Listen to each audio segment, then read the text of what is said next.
Alright, and welcome to another video with the Shade Master. Now, today we're gonna do a little returning to basics, a return to Monkey, because we have a lot of new people who are showing interest, and a lot of people who are new to this new thing. What is this Shades of Dominion?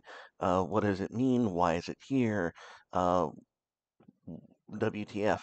It's somewhat related to Magic the Gathering, but not exactly. What exactly is this? So, what we're going to do is we're going to cover the dominions of the Shades of Dominion. And first up on the top is. No, not that. Bad. Bad Shade Master. Ah, there we go. This one. The Aether Dominion. Now, Aether is represented, and this is intentional. We use all symbology from the Norse mythology. This is called the Web of Weird, and it represents in Norse mythology something very akin to the Dungeons and Dragons notion of the mystic weave of magic. Same concept, but this is Aether, and Aether is something like this. Right here, we're just going to scroll down and discover what this Aether thing is. The dominion of Aether is the source of illusion, knowledge, and manipulation. Its powers include those of invisibility and disguise, the ability to move using quote unquote the spaces in between, the power to read and addle the mind. It is the power of the unseen, the indescribable, and the ineffable, the desire to know that what has never been known. It is a skill of ingenuity and innovation.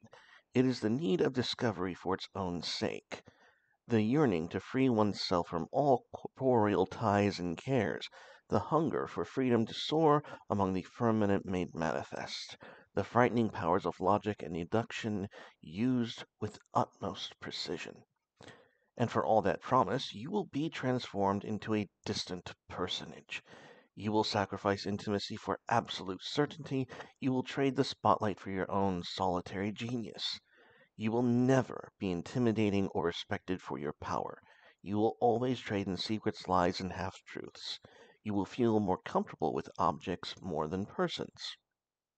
You may even learn to prefer machines to men, and this is the price of being aether stained.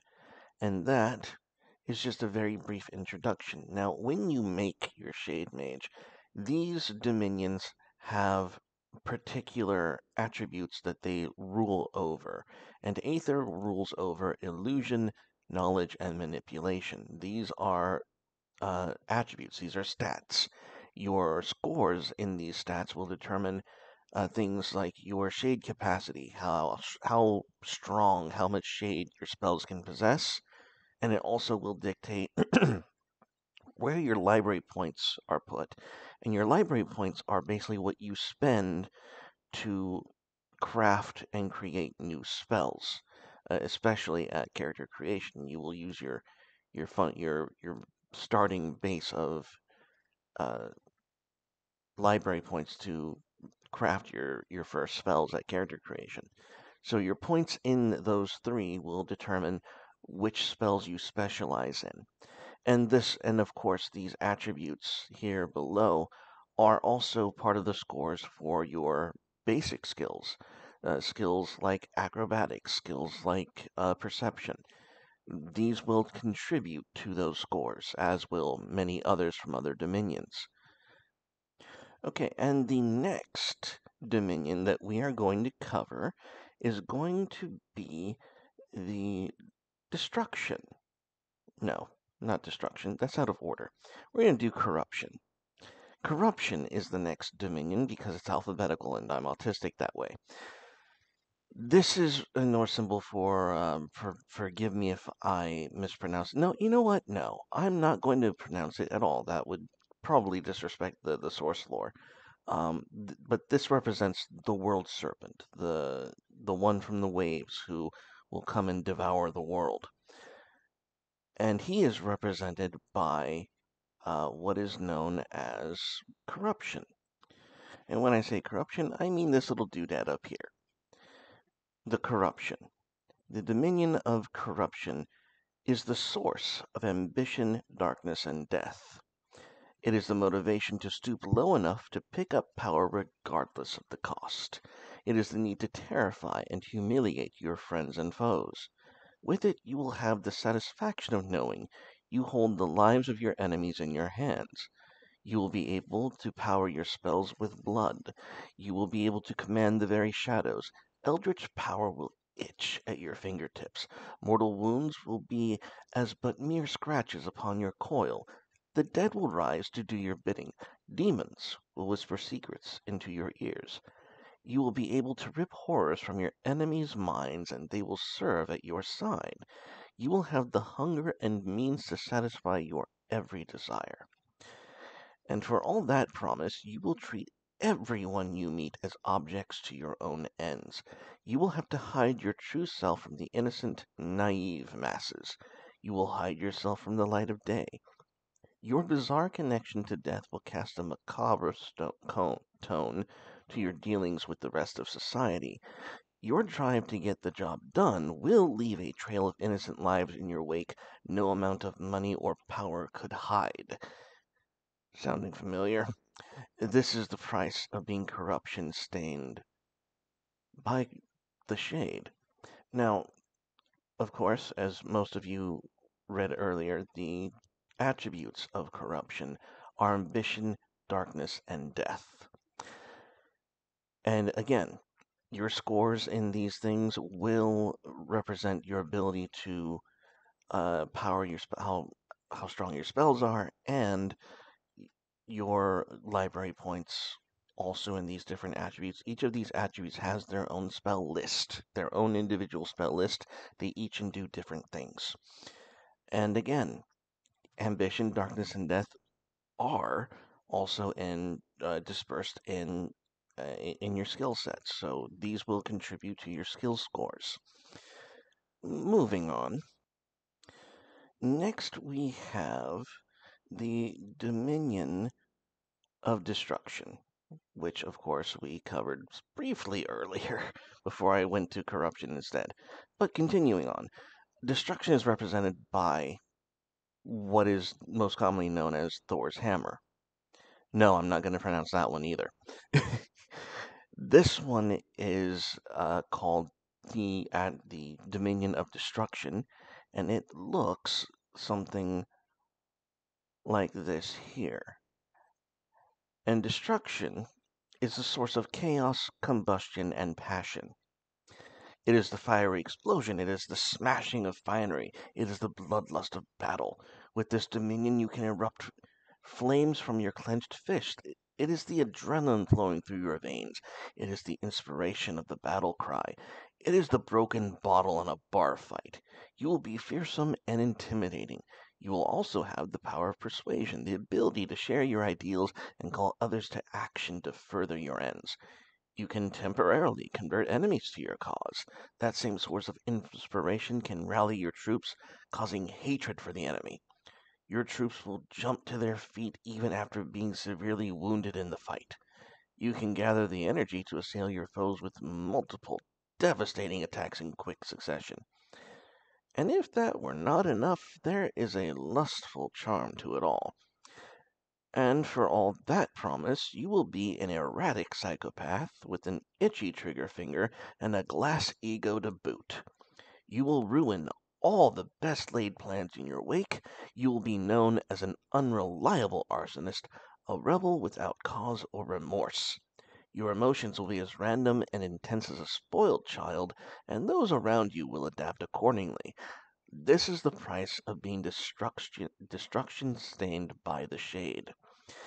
And again, in case you're not recognizing the pattern yet, the attributes for destruction are chaos, combustion, and passion. A special word about this one. Everyone knows in Magic the Gathering that the combustion, the lightning bolts, the fire bolts, and the pyromancy of the color red. Everyone knows that. Everyone's also familiar with chaos. They're familiar with goblins and shamans and all that wonderful stuff. what is most missing when we talk about red is the passion aspect, and this aspect is this attribute is the one that can convert. It can not only temporarily take control of an opponent's creature, but it's also the one that switches briefly for brief periods of time power and toughness, being able to make you more fluid in battle, as it were. So that's the passion attribute, and it's one of the pieces of of Magic: The Gathering lore and Shade's lore that Shade mages will be able to uh, zone in on rather than something that's periphery. This is going to be a fundamental part if you choose to make a destruction character with that passion aspect, um, with that kind of if you're not in the fight, you're the ones leading the charge kind of deal. So that's destruction. Okay, and next is the Dominion of Purity. And it is the Black Sun. Because, at Shades of Dominion, we support the brave Ukrainian resistance. If you're not detecting sarcasm, you need to have your sarcasm meter checked. This is actually better represented in the book than it is here. Let me pull that up for you. That is what it looks like in the book. It is a grayed out black sun in the actual core rule book.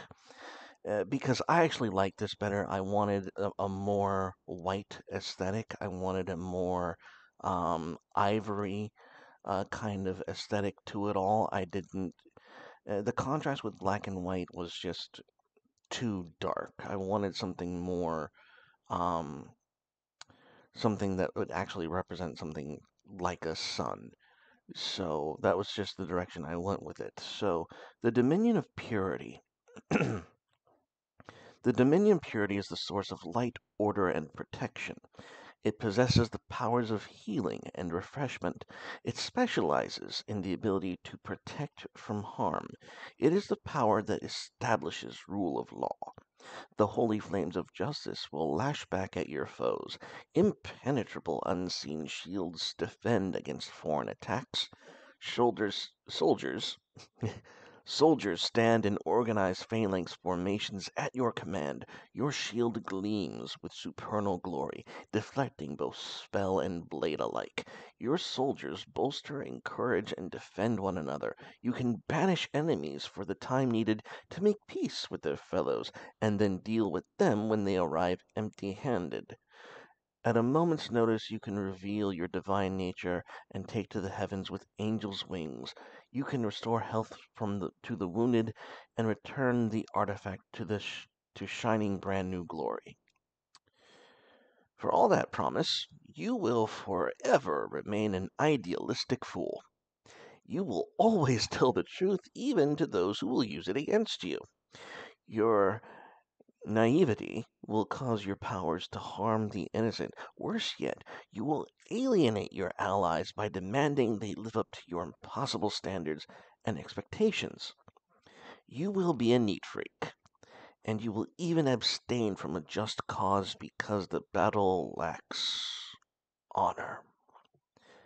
This is the price of being purity stained by the shade, and it is appropriate that the Purity Dominion will cause Shade Mages who use it to, well, Purity Spiral. So, the attributes for the Purity Dominion are Light, Order, and Protection. Like the others, scores in these attributes will determine how strong your spells can be, where you can put your points and spell templates so you can make your spells, and of course, they also trickle down into creating your stats for virtually all of the skills um, that you will be rolling with in the game. And lastly, we have the Dominion of Vitality. And this is the Norse symbol of the world tree, or the one I can actually pronounce, which is Yggdrasil. The world truth represents the interconnectivity of the gods and life to literally every other living thing. Now, in the rule book we have here, we have the Dominion of Vitality.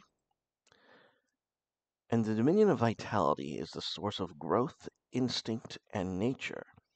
It is the bulging muscle of the bear and the feral speed of the mongoose, the poisonous bite of the serpent.